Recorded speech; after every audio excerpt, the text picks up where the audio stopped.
Halo teman-teman, selamat datang di Dreamland. Hari ini saya akan memandu Anda ke sebuah film drama Prancis yang tayang di Toronto dan Venice Film Festival di tahun 2004 yang berjudul Le Grand Voyage. Film ini menceritakan hubungan antara seorang imigran muslim Prancis yang taat beragama dan anak lelakinya saat mereka berangkat dalam perjalanan dari Prancis menggunakan mobil biru usang untuk melakukan haji ke Tanah Suci Mekah. Jadi langsung saja kita saksikan.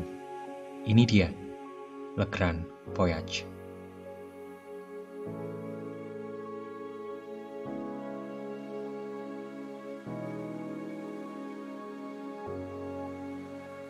Reda, seorang pria muda Prancis keturunan Maroko, sangat kaget mendengar rencana Majid, ayahnya yang sudah sangat tua, yang ingin pergi ke Mekah untuk naik haji.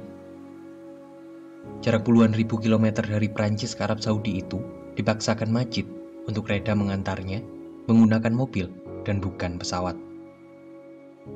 Tentu itu adalah ide gila, apalagi itu bertepatan dengan rencana Reda yang akan menjalani percobaan terakhirnya untuk ujian masuk universitas yang sudah ia coba berkali-kali dan terus gagal. Tapi seperti lazimnya hubungan ayah anak dari keluarga konservatif, keputusan ayah tidak bisa diganggu-gugat. Mereka tetap berangkat menaiki mobil tuanan usang itu untuk sebuah perjalanan suci panjang melintasi beberapa negara Eropa. Tapi disinilah cerita itu dimulai. Ini adalah kisah perjalanan dari dua orang berbeda pola pandang dengan hubungan yang amat rumit. Majid, sang ayah, adalah tipikal bapak yang keras kepala dan selalu memaksakan keinginannya. Sedikit saja Reda memberikan bantahan dari pendapat ayahnya, Majid akan langsung menekan Reda dengan suara yang lebih keras lagi. Sementara Reda adalah anak muda yang polos dan sangat mengikuti kata hatinya. Reda sangatlah sensitif, ditambah lagi ia tak mampu menyembunyikan kepekaan perasaannya itu yang selalu tercermin di mukanya. Kegelisahannya yang berangkat tanpa mengabari pacarnya, Lisa, seringkali ia berusaha pendam dengan tidak mengangkat telepon Lisa dan justru memacu mobilnya dengan lebih cepat. Bahkan keterpaksaan Reda untuk mengantar ayahnya yang sudah berusaha disembunyikannya itu tetap saja terbaca oleh sang ayah. Sehingga saat Reda tertidur, di perhentian mereka di Italia, Majid membuang handphone Reda di tong sampah. Handphone yang terus berusaha dipanggil Lisa, yang tak sedikit pun mendapat kabar kepergian Reda itu, yang bagi Majid justru adalah penghambat perjalanan mereka. Tapi Reda tak sadar handphonenya hilang. Sewajarnya orang-orang di masa 2000-an awal, Reda hanya akan membuka handphonenya saat ada bunyi dering panggilan masuk. Sehingga tanpa curiga apapun, Reda mengajak ayahnya melanjutkan perjalanan menuju Serbia. Namun di tengah jalan, mereka tersesat ke tengah hutan sebab Reda terus mengikuti arah jalan yang ditunjuk Majid. Padahal seumur-umur, Majid tak pernah melewati jalanan itu dan hanya mengandalkan insting orang tuanya untuk terus mengikuti mata angin ke arah tenggara. Di tengah kebingungan Reda itu, lagi-lagi Majid menunjuk jalan yang ia yakin mampu mengeluarkan mereka dari hutan belantara. Reda tak mampu melawan kerasnya kemauan sang ayah, sehingga ia mengikuti saja apa kata Majid. Tentu ketersesatan mereka tak berakhir. Mereka malah semakin berada di jalan yang terlihat semakin salah. Tapi Majid gengsi. Ia tak mau menunjukkan penyesalannya atas kesoktahuannya tentang jalan itu yang terpaksa membuat mereka jadi bermalam di tengah hutan. Komunikasi mereka pun semakin buruk. Ditambah lagi dengan Reda yang mengetahui handphonenya hilang dan Majid mengaku telah membuang handphone itu di tempat sampah.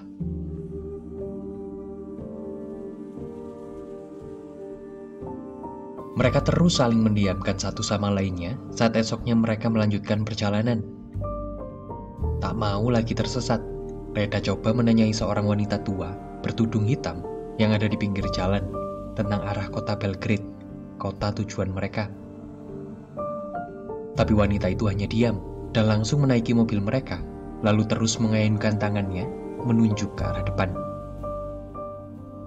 Mereka pun mengikuti arah sesuai petunjuk tangan wanita itu, meskipun sebetulnya mereka tak yakin. Karena wanita itu tak mau bicara sedikit pun dan terus memasang wajah misteriusnya. Anehnya, ternyata mereka diarahkan ke jalan yang benar dan malah langsung segera tiba di pintu perbatasan Kroasia dan Serbia.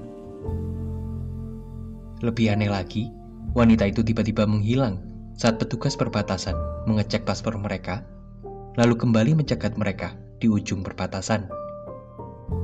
Kembali wanita itu memaksa naik ke mobil mereka dan terus mengatakan, "Delici," sambil menunjuk ke arah jalan. Mereka yang berpikir itu adalah kota tujuan si wanita tua mulai mencari arah menuju kota Delici itu. Tapi seperti mereka, ternyata tidak ada yang tahu Delici itu di mana, atau bahkan apa arti kata itu. Mereka mulai berpikir bahwa wanita itu hanya bicara melantur. Sehingga karena mereka takut, mereka telah membawa orang gila. Mereka lalu meninggalkan wanita itu di sebuah hotel di kota Belgrade, ibu kota Serbia.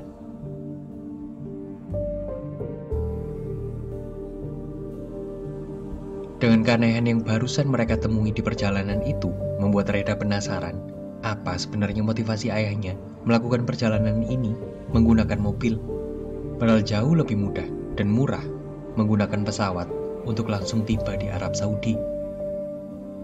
Majid lalu mendudukkan putranya, lalu menjelaskan bahwa perjalanan panjang mereka itu adalah perjalanan menuju kemurnian. Dan semakin panjang perjalanan, maka semakin murnilah mereka.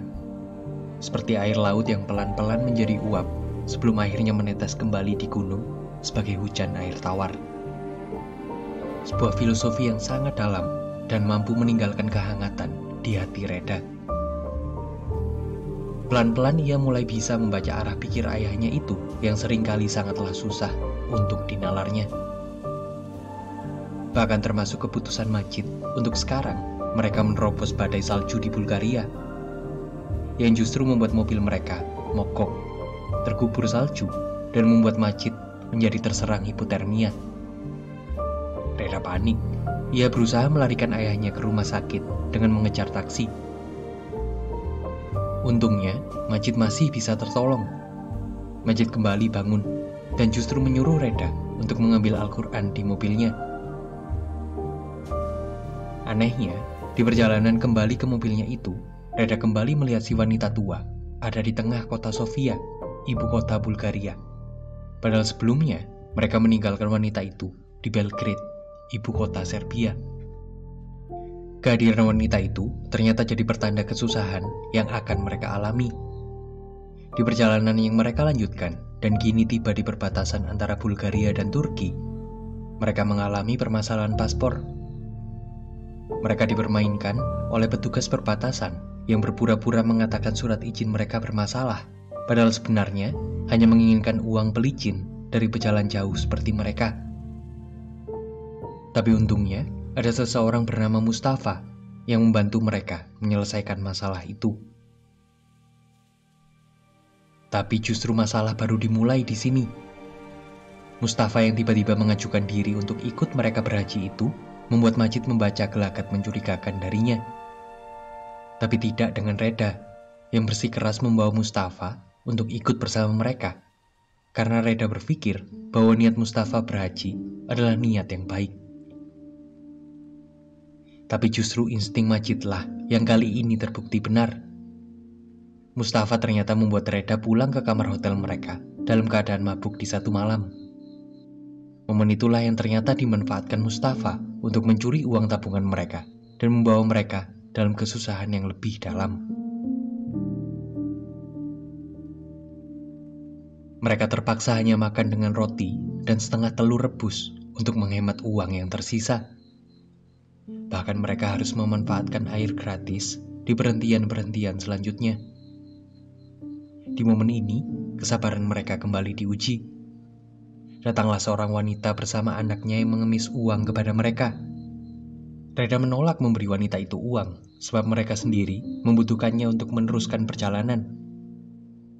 Tapi tak disangkanya, Majid malah memberikan uang mereka yang tinggal tersisa sedikit itu kepada sang wanita. Reda tak terima, dan mengambil uang itu dari tangan si wanita. Tapi Majid tak kalah keras. Ia menampar pipi Reda dan mengembalikan uang itu kepada sang wanita. Reda tak habis pikir dengan apa yang dilakukan sang ayah, mengingat mereka sudah melakukan perjalanan sepanjang 8.000 km dan Reda sudah memberikan semua pengorbanannya sejak awal agar niat beraji sang ayah bisa terwujud. Tapi itu bukannya tidak disadari oleh Majid, melainkan justru karena ia tahu keteguhan hatinya mendorong Majid untuk meyakini bahwa jikapun perjalanan hajinya gagal, ia telah gagal dengan mulia karena telah sempat menolong wanita itu.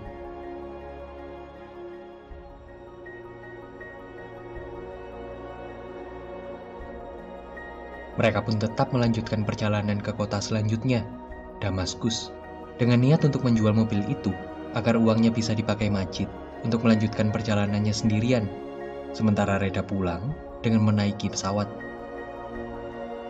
Tapi sembari menunggu sang ayah yang berhenti sejenak untuk sholat Jumat, Reda menemukan gulungan uang yang sebelumnya mereka kira dicuri oleh Mustafa itu di kaos kaki milik Majid. Itu membuat Reda sadar bahwa sebetulnya memang sang ayah telah menyembunyikan uang itu lalu menuduh Mustafa sebagai pencuri dengan sengaja. Lagi-lagi, tingkah ayahnya itu tak masuk akal di kepala Reda, dan itu hanya membuat mereka terlibat pertengkaran. Lelah dengan pertengkaran itu, Reda berusaha menghibur dirinya dengan cara yang salah. Ia kembali mabuk-mabukan, lalu berdansa dan membawa pulang penari malam itu ke hotelnya. Hal itu segera diketahui Majid yang mendengar suara wanita dari kamar putranya. Itulah yang membuat Majid kecewa karena Reda tak pernah bisa memahami niatnya untuk selalu berusaha menghindarkan putranya itu dari jalan kesia-siaan. Bahkan sebetulnya itu pula lah alasan ia menyembunyikan uang dan menuduh Mustafa sebagai pencuri. Karena ia tak senang putranya dibawa mabuk-mabukan, apalagi oleh seseorang yang baru dikenalnya. Di kamarnya, Reda sendiri mendapatkan mimpi yang aneh. Ia melihat ayahnya menggembala kambing sendirian di tengah gurun dan tak menggubris teriakan Reda. Sementara Reda sendiri tengah terjebak di pasir hisap. Itu membuat Reda sadar dan segera memohon maaf kepada ayahnya.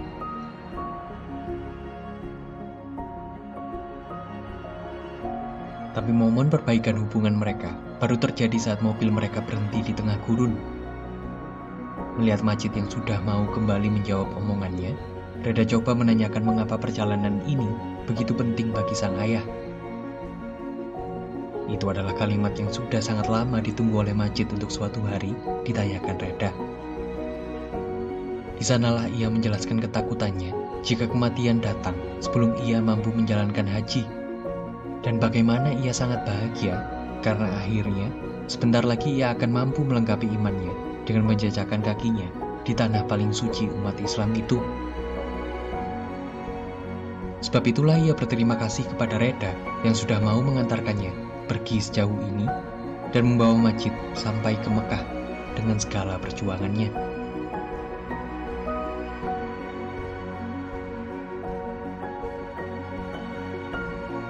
Mereka lalu berpisah dengan Majid yang akan menjalani ibadah hajinya, sementara Reda menunggu Majid di mobilnya.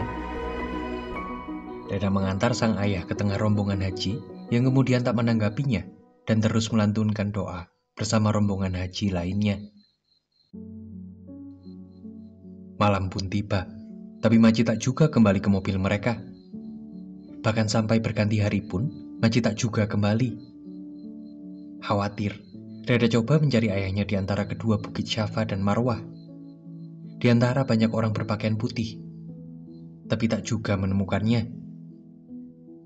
Bahkan ia coba memasuki kompleks Masjidil Haram dan berusaha menembus kerumunan orang-orang.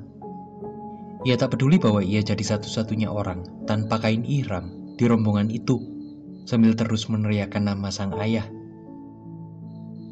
Teriakan itu tentu mengganggu orang-orang yang sedang beribadah, sehingga ia segera ditarik oleh petugas pengaman di sana dan justru dibawa ke sebuah lorong dan menemui seorang pria berkain hitam.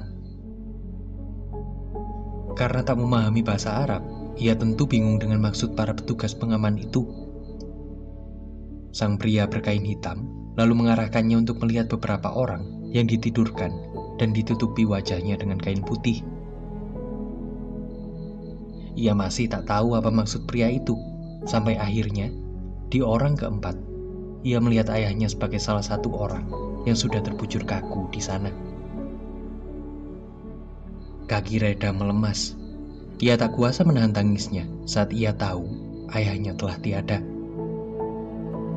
Reda tak pernah menyangka perjalanannya menuju Saudi Arabia itu, selain adalah mengantarkan ayahnya berhaji, ternyata juga punya maksud lain, yaitu mengantarkan ayahnya itu berpulang ke haribaan. Lalu disinilah Le Grand Voyage tamat.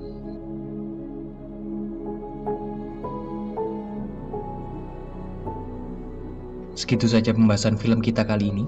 Kalau punya saran, baik soal konten atau film apa yang akan selanjutnya saya bahas, Anda bisa langsung menyampaikannya di kolom komentar ya. Terima kasih atas atensinya. Tetap waras dan terengginas. Selalu berbahagia ya. Bareng